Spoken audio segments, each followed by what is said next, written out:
What a missed opportunity.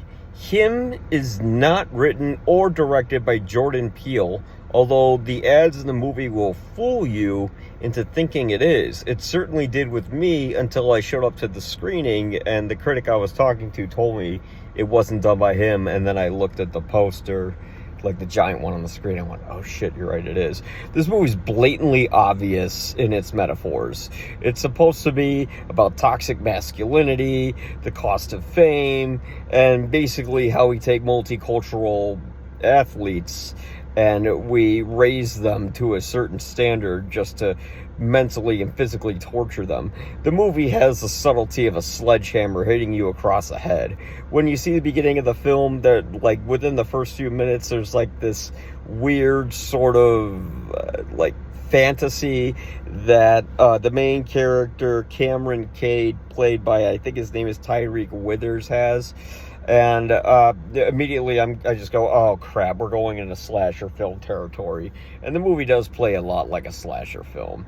But it has just terrible subtlety to it, like to the point where you get like the X-ray vision from Mortal Kombat to highlight how much this guy's getting hurt, and he has like these stitches across his head that are really big, that constantly gets slammed. He's dropped on, like his head gets hit more than a baby who's been dropped on the head by neglectful parents. The performances are okay. Marlon Wayans is really great as this psychotic, roided up coach who, is basically the element of horror of the movie. Although he does overact sometimes, but even when he overacts, it works. The best performance in the movie, oddly, was from comedian Jim Jeffries, who plays Isaiah White's Marlon Wayans character. I didn't mention it before. He plays his doctor, and he's very like emotionally tortured, but he's very reserved. He doesn't really say what's going on in his mind. Unfortunately, Tyreek Withers, who's the protagonist of the film, he only has two ranges, which is confusion and rage, and he doesn't really have any other range outside of that, and he's extremely wooden. When you get to the end of the film, it felt like the end of Robert Altman's The Player.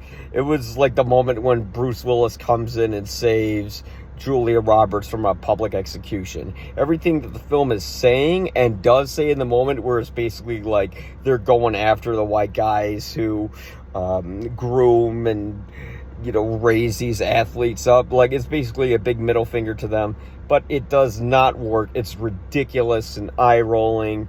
And yeah, this movie like Jordan Peele's films aren't subtle, but they at least have a certain level of intellectualism to them that is sorely missing in this film.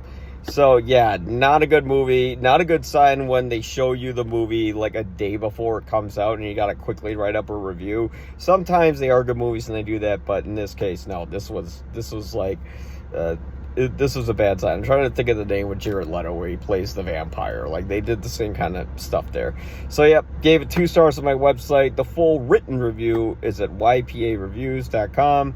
Don't be fooled. Not by Jordan Peele, and you can definitely tell. Justin Tipper, who directed it, his work in this film comes off like a frat bro trying to talk about very complicated issues in the athletic world. So, nope. Nope is actually even better. All right, check out the full written review.